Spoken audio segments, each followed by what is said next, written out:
first like to thank our cafeteria staff and Mrs. Grinder for providing all the wonderful food this morning. I'd also like to thank Mrs. Page and our office staff for putting today's program together. A huge thank you to parents, relatives, and friends for attending. The students wouldn't be here without all the support they get from you at home. I'm once again very proud to stand in front of these students today. This is a wonderful event to recognize student achievement for making the honor roll for 2 consecutive quarters. This year we changed it up a little bit. It's only counting the first and second quarter of this year rather than going back to the fourth quarter of last year. We felt it was important to really recognize student achievement in this academic year. It's wonderful to see so many 7th graders start their time here at the Middle Senior High School on the right foot. We know it's a big transition for them, and they've worked hard, and the grades reflect that. For our 8th graders, you're showing the dedication to your studies that will certainly make you successful in high school. For all of our students, keep up the hard work. We always want our students to be involved. Getting good grades is excellent, but the key to overall success is being well-rounded. We continue to encourage them to be involved in athletics, join clubs or activities, or volunteer their time. Our goal is for them to try something before they get to high school. This is a significant event to recognize determination and perseverance. We're always proud of our academic excellence here. But what I'm equally proud of is the quality and the character of our student body. We have great kids, and they should be very proud of how they interact and get along with each other. We know that the middle school years can certainly be tough, but this is a group that's very supportive of one another. What we ask for them and expect out of each of them is for them to be nice to one another. Saying hello in the halls, smiling, holding a door for someone, or asking them how they're doing are simple, positive interactions. I love the quote, "Never get tired of doing little things for others. Sometimes those little things occupy the biggest parts of their heart." To our students who are being honored today, we wish you the best and congratulate you on all of your accomplishments.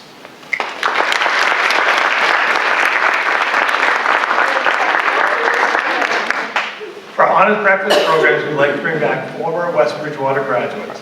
Catherine Manigan, formerly Place, graduated from West Bridgewater in 2007. She attended Quinnipiac University, where she got her bachelor's degree in communication studies. From there, she moved to Nashville, Tennessee, where she worked for country music television in the promotions department.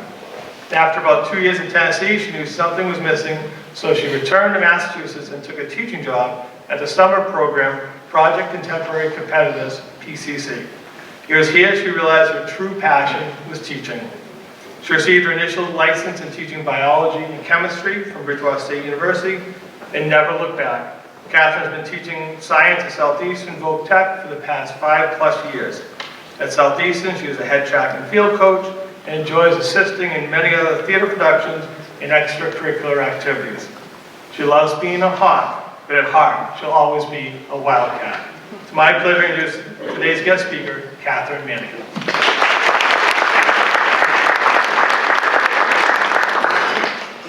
Okay, thank you. Good morning. I'm really, truly honored to come back to West Bridgewater today. I truly did love my experience in high school here, and it is great to look out and see the future of West Bridgewater alumni. I thought long and hard about what I wanted to talk about today. I considered discussing my path to teaching or my experiences in Nashville. I thought about discussing my experience abroad in Africa or my ever-changing career path in college. I could spend hours talking to you about the lessons I've learned as a coach and a teacher, but today I wanted to talk about something that you as students could relate to.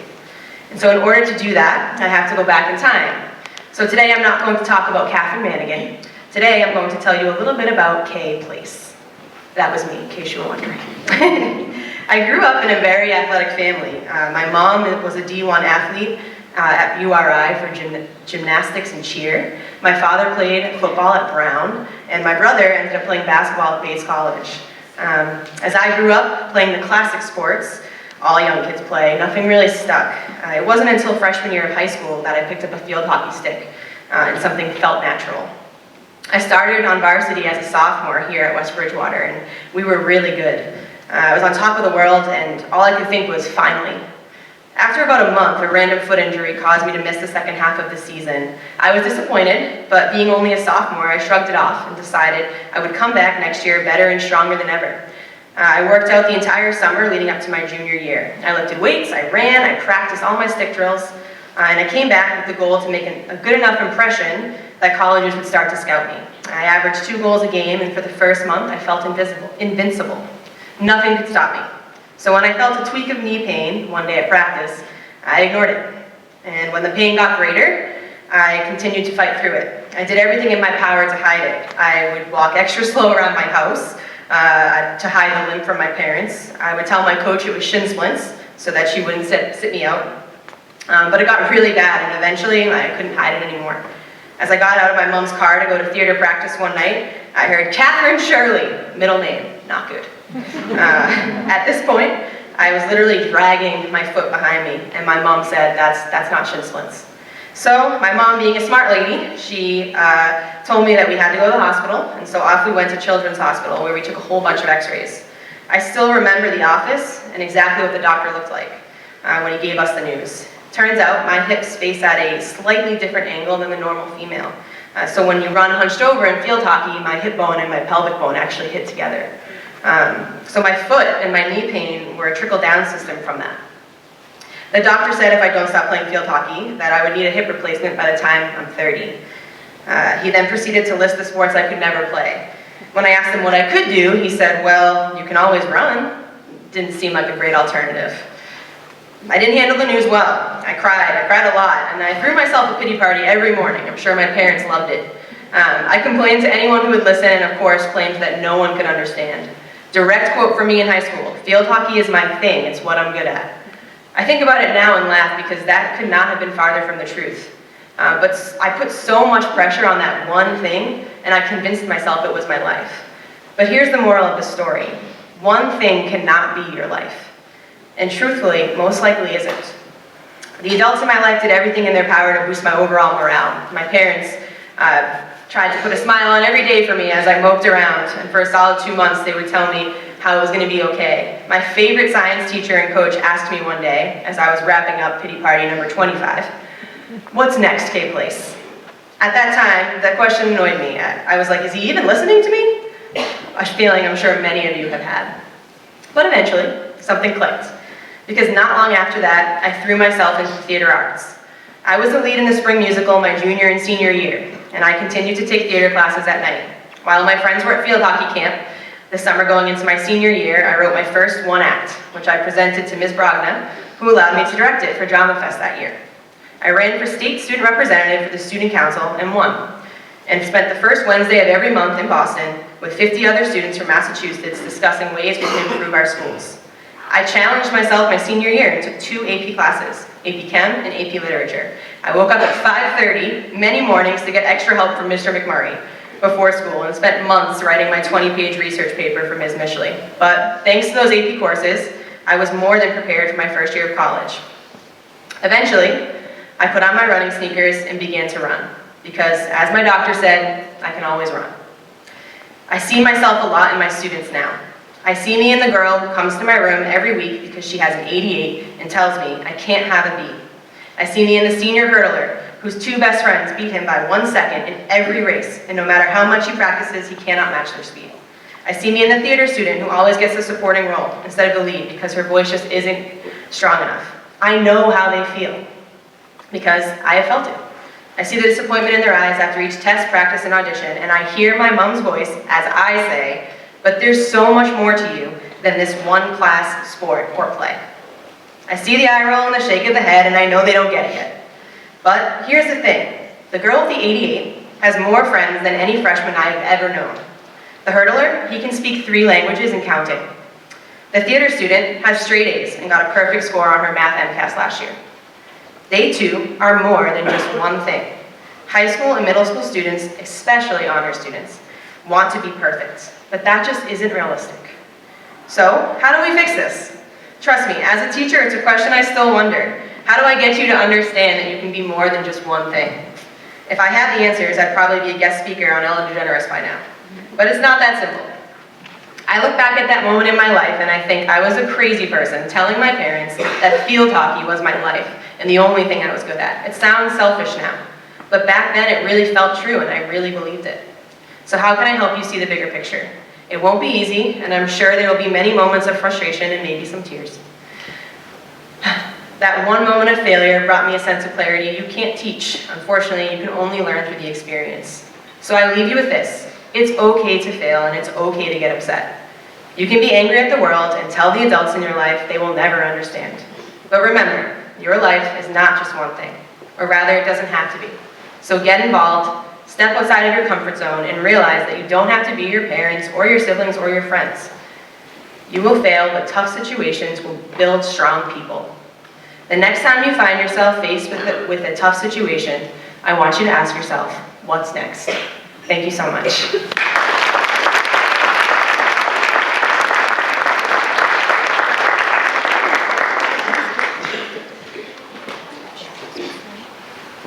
Thank you, Kay. Great job. Okay, now we're going to hand out the certificates, starting with our 7th graders. We're going to ask that you come up on my right, on your left, come up this way, receive your certificate, and then please stay up here until all the members of your class have been called.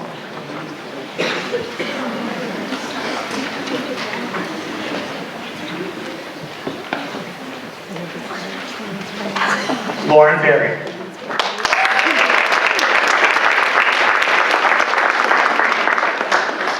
Alyssa Bassett.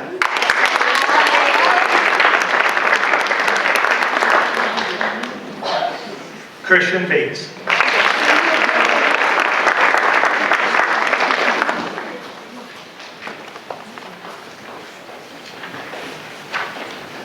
Kendall Beatty.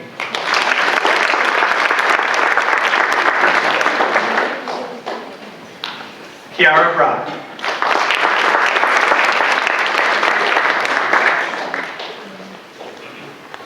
Reese Bunker.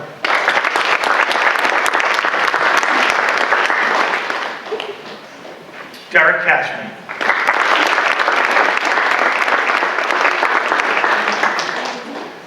Avery Cloutier.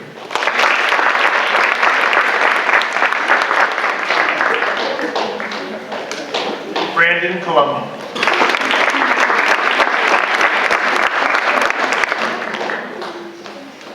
Tyler Craven.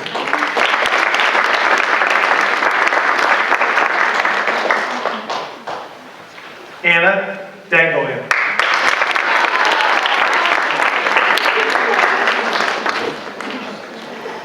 Riley De Silva.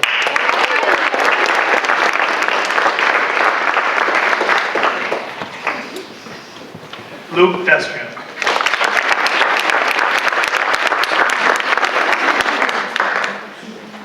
Christian Frederickson.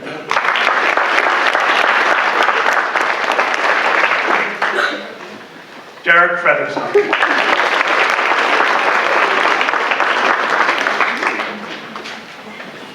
Rachel Gnu.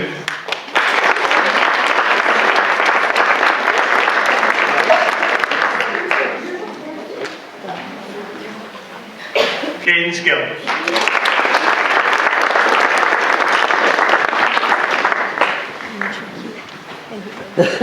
Mia Harrington.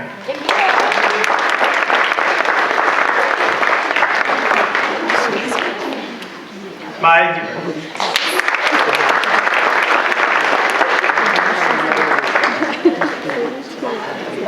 Juliana James.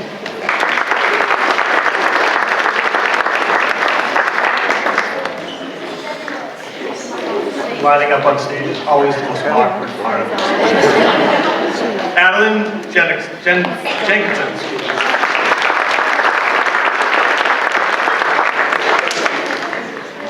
Angelina Karowski.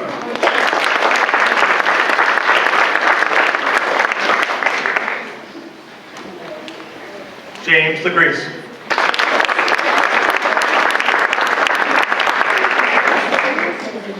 Rachel LeBaron.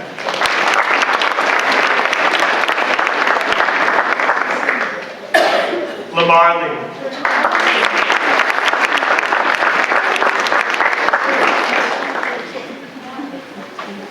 Olivia Lynch.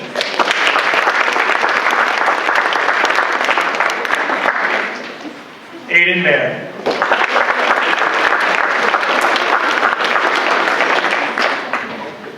Michael McCallum.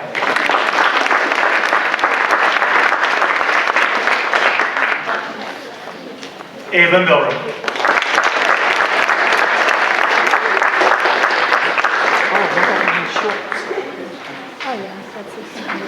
Emma Milton.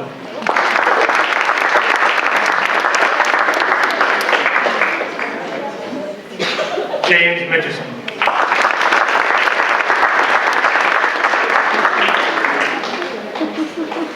Samantha Morse.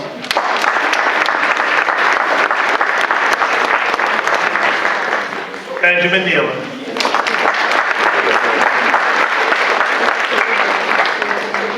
Cassidy Peralta.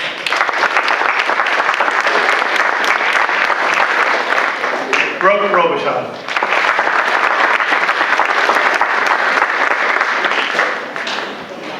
Mary Salim.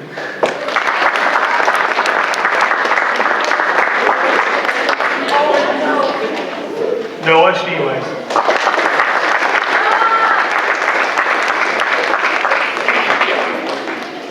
Ryan Sergi.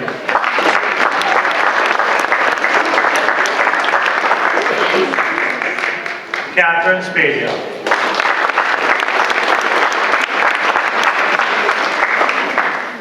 Thomas Stapleton.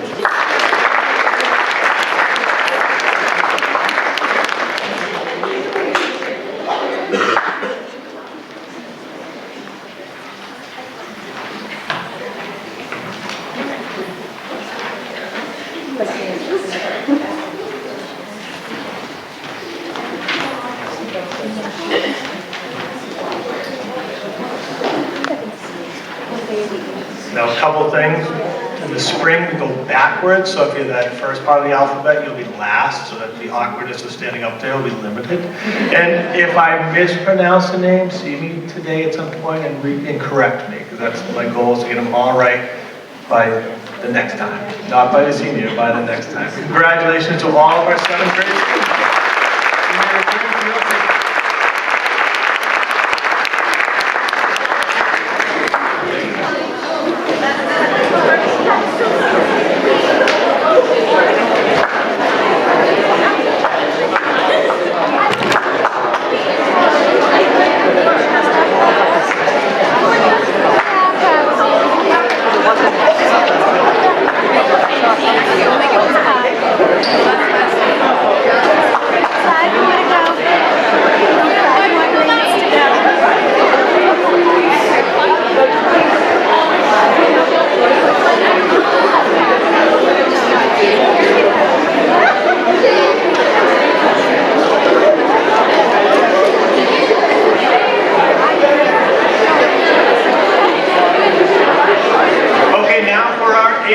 students.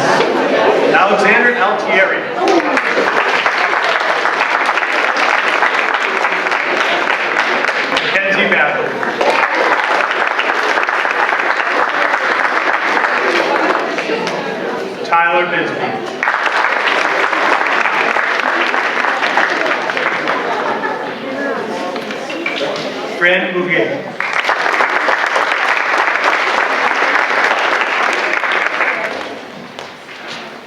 Nora Broden.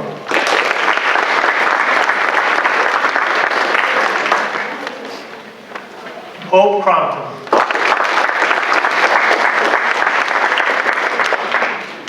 Isabella D'Agostino.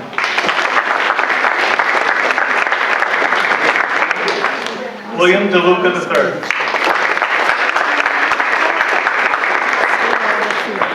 Marina Duffy.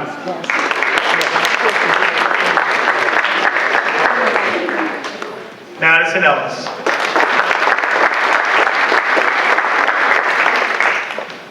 Ryan Estrella. Benjamin Fuller.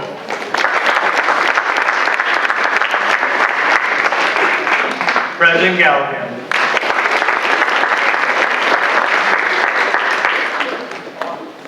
Alexa Gately.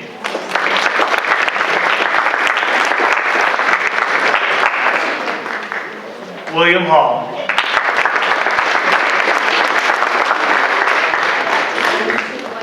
Nathan Hancock.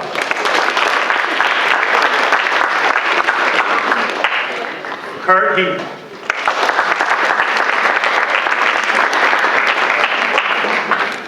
Avery Hohengass.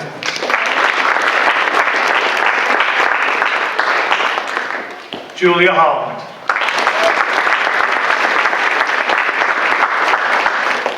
Chloe Hume.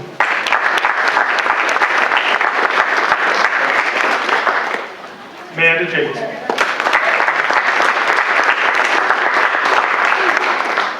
Evan Caprillion.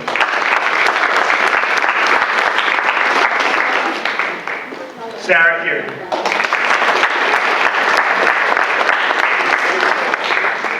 Shelby LeMay.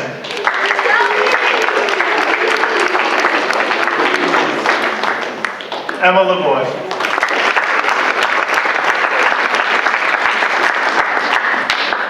Bryce Slade.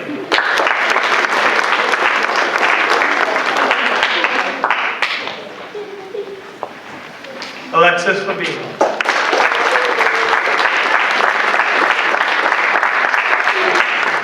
Caitlin Lockwood.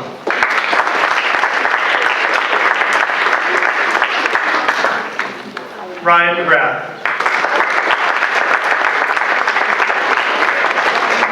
Emma McMahon.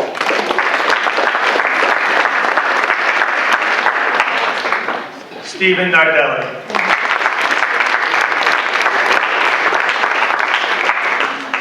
Kiera O'Connell. Layla Olivier.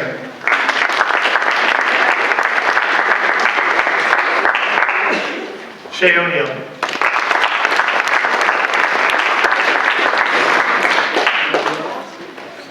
Sean Peterson.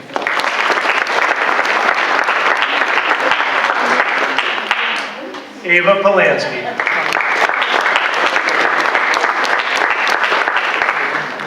Ryan Poland. Drew Rapel.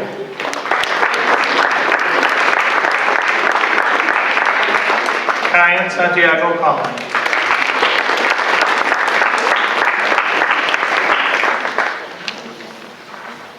Hassan Sansusi.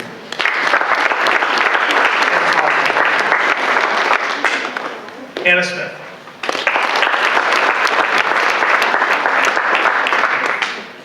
Riley Smith.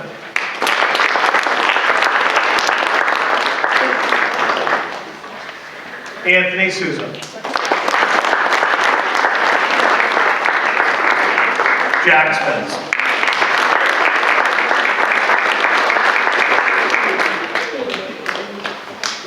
Stephanie Stanton.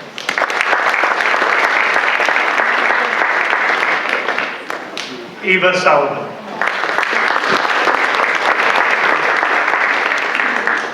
Kaylee Terry.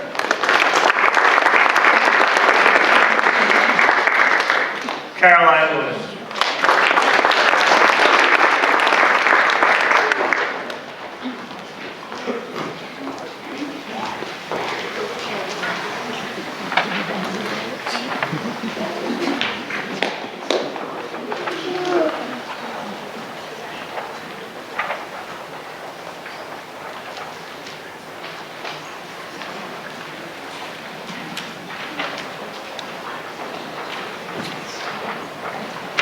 Congratulations to all of our 8th grade students.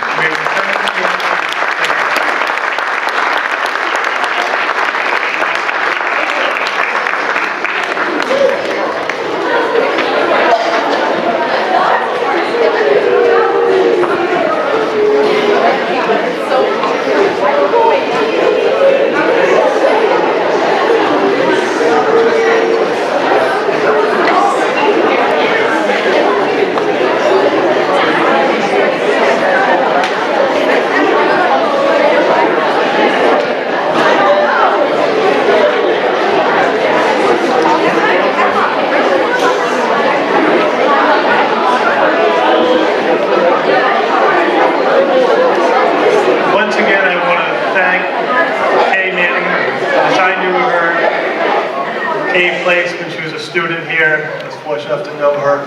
which is here at the Middle Senior High School, a wonderful young lady. I'm glad she had an opportunity to speak today. I want to congratulate once again all of our students. I want to thank everyone for coming. You know, we're very lucky here. We've got great kids, we've got great staff, it's a great community, so we appreciate all that we have, and we wish them all the best, and we wish to see them back here in the spring. So thank you very much for coming. We do have the high school one starting around 9:15, so you don't have to go to work or go home, but unfortunately we need the parking spaces. So thank you again for coming, and have a great day.